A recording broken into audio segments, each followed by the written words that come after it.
शादियों में जबरदस्ती, संस्कार, ये सब क्या कर्मों का खेल है। जी हाँ दोस्तों, जीवन में काफी उथल पुथल के बाद व्यक्ति के मन में सवाल निकलते रहते हैं। काफी एक्सपीरियंस लोगों को होने लगता है। कुछ लोगों की लाइफ में पैसे नहीं है फिर भी शादियां हो जाती हैं। कुछ लोगों की लाइफ में पैसे बहुत ज्यादा होने के बाद शादियां नहीं होती। कुछ की लाइफ ऐसी है कि पैसे नहीं है, एक शादी हो रही है, दो शादी हो रही है, तीन शादी हो रही है। कुछ की में ऐसे है कि पैसे नहीं है, डिवोर्सेज हो रहे हैं, क्योंकि एक शादी होगी, डिवोर्स होगा तभी दूसरी शादी होगी, तो डिवोर्स भी होगा। जिस व्यक्ति के जीवन में दो शादियां लिखी है तो डिवोर्स भी लिखा होगा, या फिर हो सकता है डिवोर्स नहीं लिखा होगा, दो शादी कर ली। ऐसा भी होता है कुछ लोगों के साथ। और कुछ लोग पैसे वाले होते हैं तो पैसों से भी चाहकर शादी नहीं कर पाते, पता चला उनके में योग नहीं है। कुछ व्यक्तियों का जीवन ऐसा होता है जहां पर कहीं की व्यक्ति की लाइफ शादी से पहले काफी अच्छी चल रही है और शादी के बाद बैलेंस बिगड़ जाए। शादी के बाद इतने एक बार में उथल पुथल गाड़ी हो जाए कि समझ में नहीं आता क्या हो रहा है। शादी से पहले तो सब चीजें ठीक थी। एज ए अगर लड़की देखा जाए तो पहले लाइफ उसकी अच्छी फैमिली में चल रही थी और बाद में सडनली खराब हो गया, ब्रेकर्स आ रहे हैं बीच बीच में, लगातार झटके पे झटके लग रहे हैं, गाड़ी उथल पुथल हो रही है, जैसे तैसे चल रही है। कुछ ऐसा होता है कि लाइफ पहले से बिगड़ी हुई होती है, शादी के बाद उसकी लाइफ संवर जाती है, लाइफ रॉकेट की तरह बूम करती है। यही सेम लड़के के साथ भी होता है, पहले उसकी खराब या अच्छी चल रही हो तो बाद में उसकी चेंज हो जाती है। कुछ लोगों का भाग्य पहले अच्छा चल रहा होता है, पता चला बाद में शादी होने के बाद चीजें, भाग्य चल रहा है तो कुछ बीमारियां आ गई, भाग्य चल रहा है तो अगर उसकी ग्रोथ रुकी हुई है, पता चला एक बार में उसकी बूस्ट हो गई। जहां उसको लग रहा है वो आगे बढ़ने का प्रयत्न कर रहा है और उसकी लाइफ रुकी हुई है, पता चला शादी के बाद वो बिल्कुल बूम कर गया, एक बार में ही आसमान छू गया। तो हर व्यक्ति की लाइफ में जब योग लिखा है तो वो होगा और वो भोगना भी पड़ेगा, चाहे अच्छा लिखा हो चाहे बुरा लिखा हो। व्यक्ति सोचता है कि मेरी लाइफ अच्छी चल रही है, मुझे शादी करने की क्या आवश्यकता है, लिखी होगी तो होगी। अगर अंत समय में टूटना लिखा होगा वो टूट भी जाएगी, डिवोर्सेस लिखे होंगे वो भी हो जाएगा। व्यक्ति को ऐसा लगता है कि मेरी लाइफ परफेक्टली चल रही है, मुझे मेरी लाइफ में कोई दोष नहीं है, और पता चलता है 2-4-5 दिन बाद एक ब्रेकर आ गया, तब उसको एहसास होता है कि यार लाइफ मेरे हिसाब से नहीं चल रही है। तो जो भी जीवन में हो रहा है ये सब बड़े इंसिडेंट जो है ये हमारे कर्मों का खेल है। शादी होना ना होना, शादी के बाद तकलीफें झेलना नहीं झेलना, ये सब हमारे कर्मों का खेल है। क्योंकि आपको ऐसा लगता होगा, बहुत से लोग कहते हैं कि शादियां जबरदस्ती हो गई, किसी ने ऐसा किया, हो सकता है पिछले जन्म में आपने किसी के साथ ऐसा किया हो, शादी के लिए जबरदस्ती की हो, या किसी की बात नहीं सुनी हो, नहीं मानी हो, किसी कारणवश आपने शादी की हो और आज आपके साथ हो सकता है वैसा ही हो रहा हो। तो लाइफ में ऐसी बहुत चीजें हैं जो सडनली हो जाती है और हम सोचते हैं किसी को दोष दे रहे होते हैं या फिर किसी और की बातें। क्योंकि लाइफ में अगर शादी हो रही है, इंसिडेंट हो रहा है कंप्लीट, तो कहीं ना कहीं हमारे कर्मों का खेल है कि किसी के साथ हमने ऐसा किया होगा तो आज हमारी ऐसे हो रही है, किसी के साथ प्यार से हो रही है तो वो हमने ऐसा प्यार दिखाया होगा पहले। क्योंकि यही कहा जाता है कि एट द एंड सारे खेल हमारे कर्मों के हैं, कि सारा खेल हमारा कर्मों का ही है। तो हमें ये पहचानना होगा, जानना होगा कि जब सारा खेल हमारे कर्मों के अनुसार चल रहा है, किसी को दान दिया वो मल्टीपल होकर आया, आज हम अमीर बन गए, किसी को दुख दिया मल्टीपल होकर आया, आज हम वो भोग रहे हैं। तो हमको एहसास होगा हमारी बुद्धि के अनुसार कि दूसरे को दर्द देना ही क्यों है, तभी तो एक मानव जीवन का उद्धार होगा। क्योंकि व्यक्ति का उद्धार कैसे होगा, जब हमको पता है आज हमारी बुद्धि के अनुसार हम गलत कर्म करेंगे तो गलत सजा मिलेगी, जो सजा हमें भोगनी होगी हर हाल में, हम चाहकर भी बच नहीं सकते। क्योंकि मृत्यु एक अटल सत्य है और हर व्यक्ति उससे भागता है, लेकिन क्या भाग पाता है? नहीं भाग पाता। तो स्वीकार करो कि जो कुछ किया होगा मैंने किया होगा। मैं अपने तो याद नहीं है पिछले जन्म। भगवान श्री कृष्ण अर्जुन से क्या कहते हैं कि तेरे मेरे और पता नहीं कितने जन्म हो चुके हैं, तुझे एक भी जन्म याद नहीं है, मुझे सारे जन्म याद है। जो जिन पर आज तू तीर बाण चला रहा है, कल हो सकता है इससे पूर्व जन्म में इन्होंने तेरे साथ कुछ ना कुछ गलत किया हो, इन्होंने तीर बाण छोड़े हो। आज जो तेरे सगे संबंधी है, क्या पता पिछले जन्म में तेरे दुश्मन हो। तो हमें कितने जन्म हो गए, उन सब जन्मों का लेखा जोखा भोग रहे हैं। भीष्म पितामह, बहुतों का सवाल होता है कि बाणों की सैया पर क्यों लेटे, लेकिन सबका जवाब मिल गया कि तुम्हारे आज से 100 जन्म पहले तुमने एक जानवर को उठाकर पीछे फेंका था अपने तीर से और वो कांटों पर जाकर लगा, तो वहां से उसने श्राप दिया, उसके साथ ये दुर्दशा हुई। और तुमने अभी तक 100 सालों में कोई भी अधर्म नहीं किया, इसलिए तुम बचे रहे। और द्रौपदी वाला एक कर्म ऐसा बन गया कि तुम सर्वशक्तिमान होते हुए भी, तुम्हारे अंदर इतनी पावर होते हुए भी, इतनी क्षमता होते हुए भी तुमने ये अधर्म देखा। तुम चाहते तो इसको रोक सकते थे, तुम्हारे अंदर इतनी क्षमता थी। अगर तुम्हारे सामर्थ्यवान नहीं होते तब भी समझ में आता। और वहां पर वो अधर्म बन गया जो पूरे धर्मों पर भारी पड़ गया, वो कहेंगे अच्छे कर्मों पर भारी पड़ गया। और एक लंबा टाइम खींचते खींचते वो यहाँ तक आ गया। और 101 जन्म में भीष्म पितामह को बाणों के सैया पर लेटना पड़ा, क्योंकि उनका यही सवाल था कि माधव आखिर मैंने ऐसा कौन सा कर्म किया जो मुझे ये दिन देखने पड़े।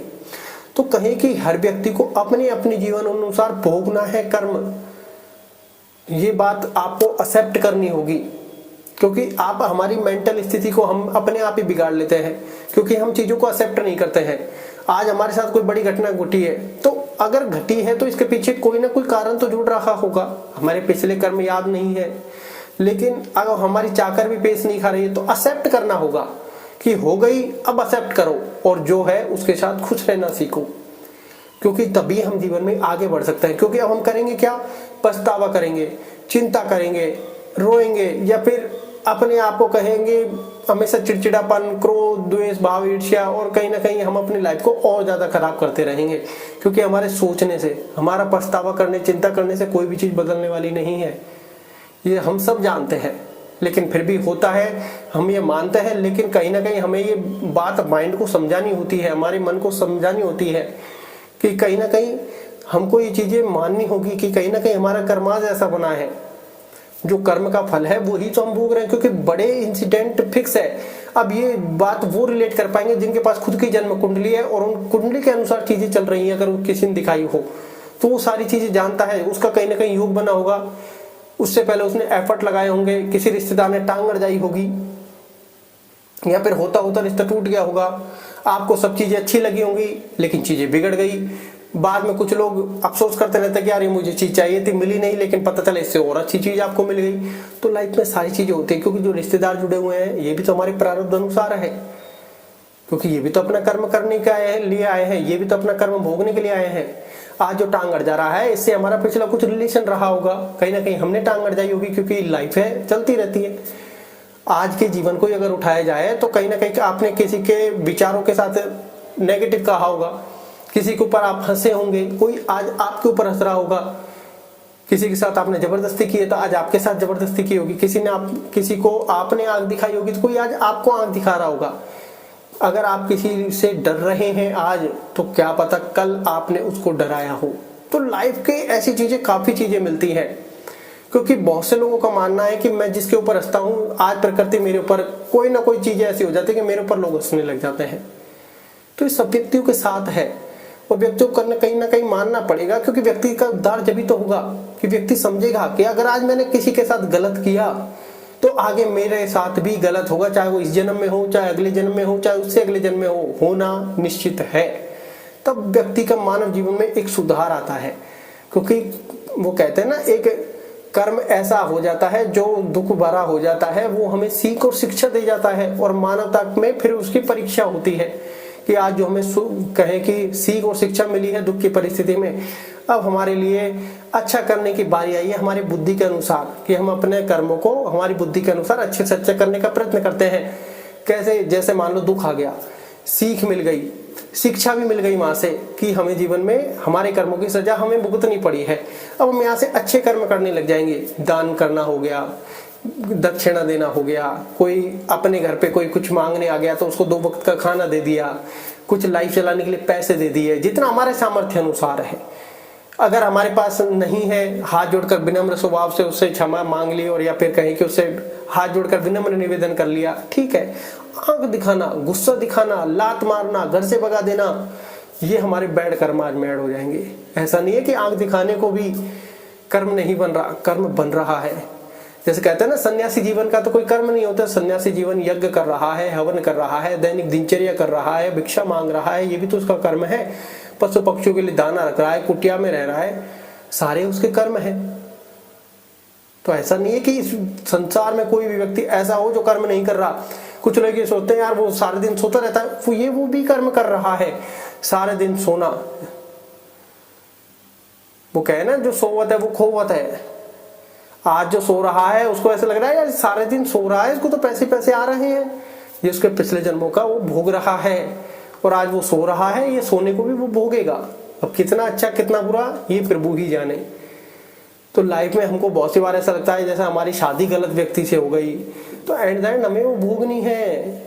शादी एक बड़ा इंसिडेंट है। वो कहते हैं ना शादी संस्कारों का खेल है, शादी संस्कारों का खेल है। अगर कहें कि दो फैमिली के बीच की कहें कि बैठक के साथ उनके मेल जोल के साथ अगर हो जाए तो संस्कार जुड़ जाते हैं। लेकिन अगर व्यक्ति अपनी मर्जी से शादी कर लेता है तो वहां पर ऐसे सबकी सोच एक साथ बदल जाती है कि व्यक्ति ने गलत किया है। तब हमें एहसास होता है कि जब सब सारा खेल संस्कारों का है, दो व्यक्तियों का मिलन होना फिक्स है, दो व्यक्तियों की शादी होना फिक्स है, तो फिर अब ये संस्कार बिगड़ कैसे गए? मतलब सब मिलकर करें तो प्रभु का खेल है संस्कार, व्यक्ति खुद करे तो खुद के गलत कर्मों में क्या ऐड हो रहा है? क्या इतना बड़ा इंसिडेंट व्यक्ति स्वयं कर सकता है? नहीं कर सकता। जब प्रारब्ध का खेल चलता है तो बुद्धि भी भ्रष्ट हो जाती है, क्योंकि व्यक्ति बुद्धि अनुसार अपने कर्म कर सकता है, लेकिन जो प्रारब्ध में लिखा है वो भोगना है, तो वहां पर बुद्धि का भी नाश हो जाता है, बुद्धि वहां से हट जाती है। और ये जीवन मरण लाभ हानि, जब कोई हानि होगी, कोई गलत विचार आ जाएगा, हमारा जो कहे कि तर्कस में से जो तीर चलाया वो गलत निशाने पे लग जाएगा, लेकिन जब लाभ होना होगा वो कहते हैं गलत तीर चलाया भी निशाना पे लग जाएगा। तो लाइफ में ये सबके साथ होता है। आज कोई व्यक्ति दुख भोग रहा है, वो आपको एकदम ऐसा लगेगा शून्य, बिल्कुल सरल हो गया, कोई मैं अहंकार नहीं, दूसरे की परिस्थिति अच्छी भावना। क्यों? क्योंकि उसने भोगा है, अब वो भोग कर आ रहा है, उसके अंदर मैं अहंकार क्रोध द्वेष ईर्ष्या नहीं है।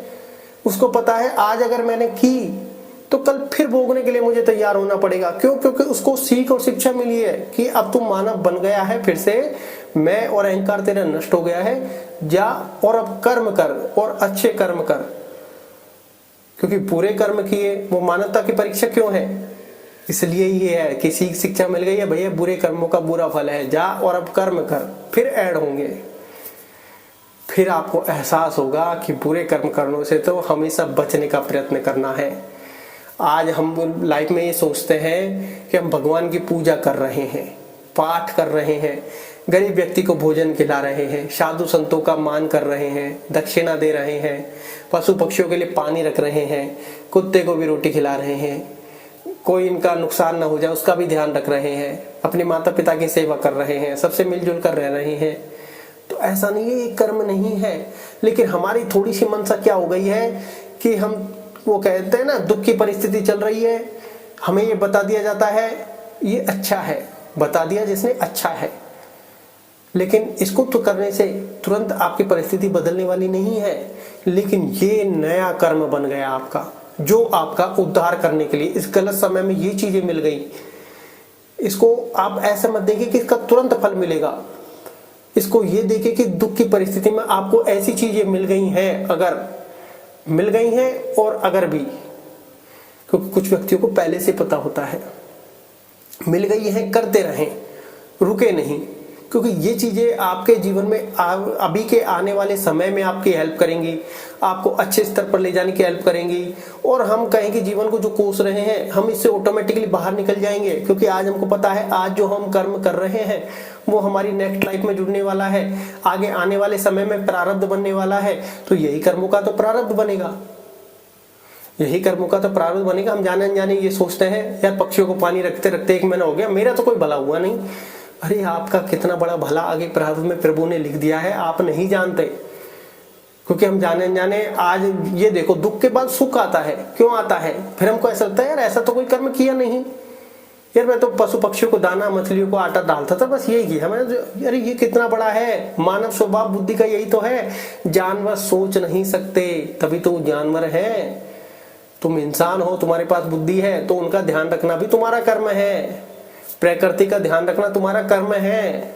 और इसी कर्म का तुम अच्छे से अच्छा ध्यान रखने का प्रयास भी करोगे तो तुम्हारा स्तर तो वैसे ही हाई हो जाएगा।